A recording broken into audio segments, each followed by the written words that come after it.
Okay चलिए बच्चे पढ़ते हैं। आज हम लीनियर इक्वेशंस इन टू वेरिएबल के बारे में। ये आपका चैप्टर नंबर 3 है। ओके तो है linear equation in two variables. Great.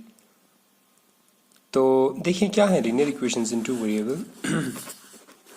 आपके पास हमने पढ़ा था linear equations in one variable, ठीक है। उससे पहले हमने पढ़ा है पॉलिनोमियल्स में क्या लीनियर इक्वेशन नहीं पढ़ा, लीनियर पॉलिनोमियल्स पढ़ा, ठीक है। ध्यान से देखिए, जैसे ये है x+1, ये क्या है लीनियर पॉलिनोमियल। क्यों? क्योंकि यहाँ पे जो वेरिएबल है उसका पावर 1 है, राइट। तो ये है लीनियर पॉलिनोमियल, इसको भूल जाइएगा, x+1 लीनियर पॉलिनोमियल है। अभी इक्वेशंस कब बनता है? जब आप इसके अंदर ये इक्वेशन यानी इक्वल डालते हैं, ये इक्वालिटी साइन डालते हैं। तो इक्वेशंस में इक्व यू आ रहा है ना, ठीक है। तो ये जब भी आप इक्वलिटी साइन लगाते हैं, इक्वल टू 0 पुट कर देते हैं, ये जो पॉलिनोमियल है ये क्या हुआ? इक्वेशन बना, ठीक है। इसको सॉल्व कैसे करते हैं? तो LHS में आप x की क्या वैल्यू रखेंगे ताकि आपको 0 मिले? कोई नहीं, ये +1 को इधर ले जाइएगा तो -1 हुआ। x इज इक्वल टू -1 क्या है? सोल्यूशन है, या सोल्यूशन कहो या रूट्स कहो या जीरोस कहो। अब x is equal to -1 number line पे हमें दिखानी है, तो कहाँ पे है? 0 के यहाँ पे है। तो ये क्या हुआ? This is the root of x+1 equal to 0, ठीक है। ग्रेट। अब ध्यान से सुनिए ये नोट, सोल्यूशन जो है कोई भी इक्वेशन का, linear equation in two variable, चाहे लीनियर हो चाहे क्वाड्रेटिक हो, कुछ भी हो, सोल्यूशन जो है इफेक्ट नहीं होती है जब आप बोथ साइड में सेम नंबर ऐड करते हो या सेम नंबर सब्ट्रैक्ट करते हो, तो सोल्यूशन पे कोई असर नहीं होता। एज इन अगर आप यहाँ पे मान लो +2 बोथ साइड ऐड किए हैं तब भी -1 आएगा सोल्यूशन। अगर मान लीजिए -2 दोनों साइड सब्ट्रैक्ट किया तब भी क्या आएगा? सोल्यूशन -1 आएगा, ठीक है।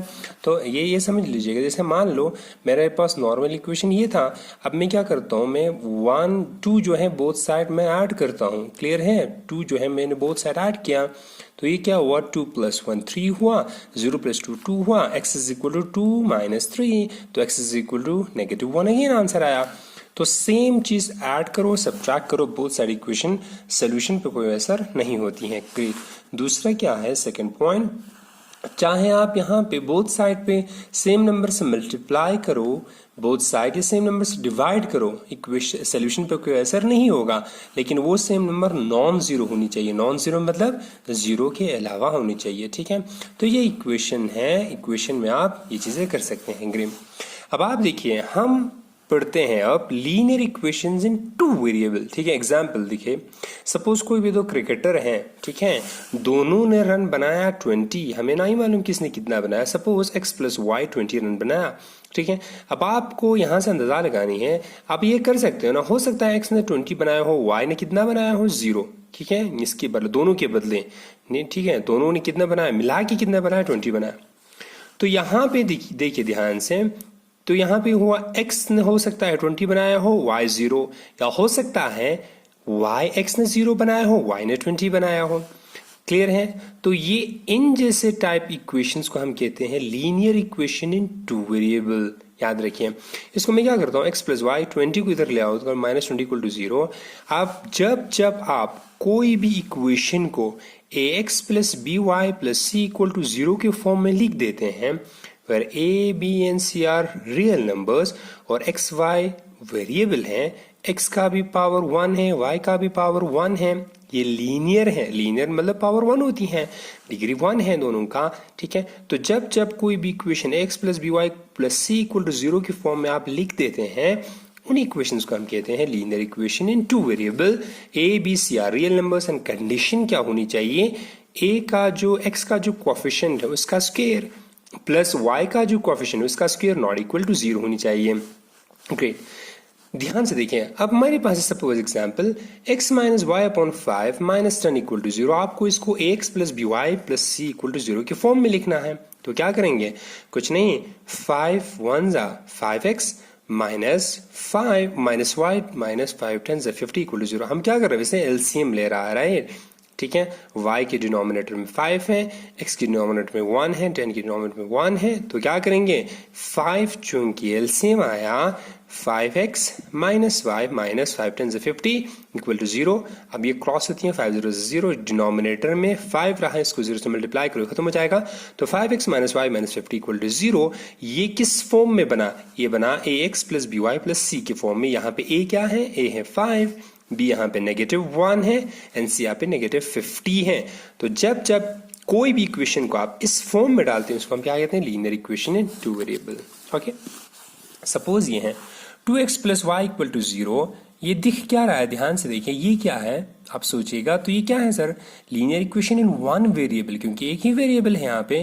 क्या मैं इसको linear equation in two variable के फॉर्म में लिख सकता हूँ? हाँ जी।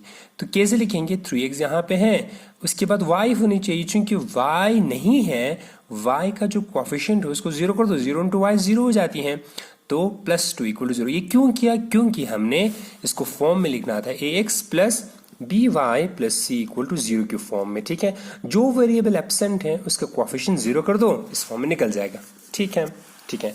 अब हम डिस्कस करते हैं solution of linear equation in two variable. अब सॉल्यूशन से क्या मतलब, x plus y equal to 20 है, LHS यहाँ पे है, x प्लस वाई RHS है 20।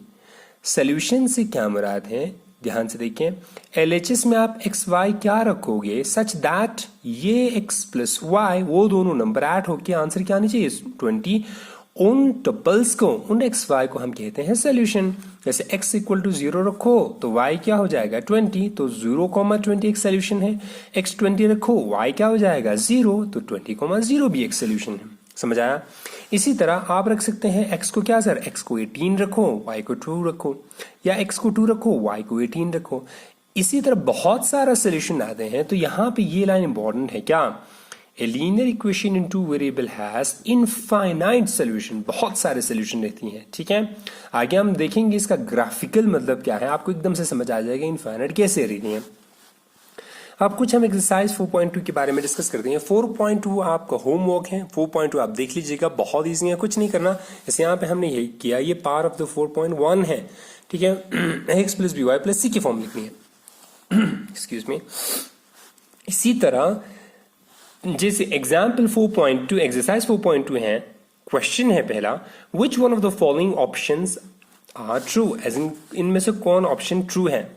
ठीक है, एंड y क्यों, जैसे पहला है y equal to 3x plus 5, y equal to 3x plus 5 has option A unique solution, only 2 solution and infinite many solution. इन तीनों ऑप्शंस में से कौन सा सही है? y equal to 3x plus 5 क्या है सर, ये है linear equation in two variable, है कि नहीं है? अब आपको मालूम linear equation in two variable का कितना सोल्यूशन रहता है, infinitely many, therefore infinitely many ये आपका सही ऑप्शन रहेगा। ग्रेट।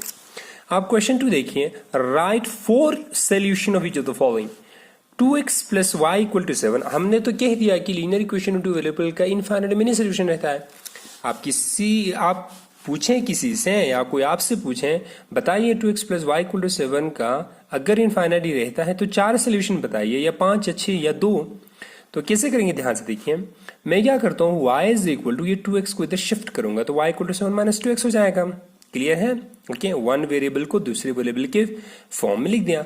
अब मैं क्या करता हूँ, यहाँ पे ध्यान से देखिए, ये इजीएस्ट मेथड है। सबसे पहले मैं x इक्वल टू 0 पुट करता हूँ, x 0 रखेंगे तो y क्या होगा, y is equal to 7 minus x 0 रखेंगे तो 2 0 0, y इक्वल टू 7 आया, तो 0,7 एक सोल्यूशन है। दूसरा x इक्वल टू 1 रखिए, x की वैल्यू चेंज कर दीजिएगा, x की वैल्यू आप -1/2 रखो, कुछ भी रखो, रियल नंबर रखो, √2 रखो, है ना, कुछ भी रियल नंबर रख सकते हैं। करस्पॉन्डिंगली आपको y की वैल्यू मिल जाएगी, y equal to 7 minus 2 into x की वैल्यू 1, 2 1 2, 7 माइनस 2 कितना हुआ 5, तो x रखा 1 तो y की वैल्यू कितना आया 5, तो 1,5 एक सोल्यूशन है। अब आप x इक्वल टू 3 रखिए या 2 रखिए तो y इक्वल टू 7 माइनस क्या हो जाएगा 2 3 से 6, 7 में से 6 गया तो 1, तो जब आप x इक्वल टू 3 रखोगे तो y क्या आया 1 आया, तो ये भी आप सोल्यूशन है। बाकी चौथा सोल्यूशन आप खुद से निकालिएगा। तो ये क्या हुआ, ये आपने डिस्कस करा solution of linear equation in two variable. हमने एग्जांपल के थ्रू समझाया तो रिवाइज करते हैं आज हमने जो पढ़ा, ठीक है, ध्यान से देखिए। Linear equation in two variable इस फॉर्म में, linear equation in two variable जब ax plus B Y plus c equal to 0 की फॉर्म में कोई भी इक्वेशन को आप लिख पाते हैं तो उनको बोलते हैं linear equation in two variable. Clear है? इसमें से हमने थोड़ी बहुत समझाई चीजें क्या होती हैं। सोल्यूशन से क्या मुराद है, लेफ्ट हैंड साइड में x की वैल्यू क्या रखोगे ताकि वो राइट हैंड साइड के बराबर निकले, ठीक है। और सोल्यूशन कितना होता है, linear equation in two variable का इनफाइनाइटली मेनी सोल्यूशन रहता है। क्लियर है? तो हमें यहाँ पे एक्सरसाइज हमने कुछ डिस्कस करा, एक्सरसाइज के कुछ और क्वेश्चंस हैं, आप उनको देखिएगा। तो आपको होमवर्क रहा क्या, एक्सरसाइज 4.1 को पहले देखिए, उसके बाद एक्सरसाइज 4.2 को देखिए। दोनों एक्सरसाइज को सॉल्व करने की कोशिश करना कल बैठ के। कल हम फिर मिलते हैं, तब तक के लिए थैंक यू, थैंक्स।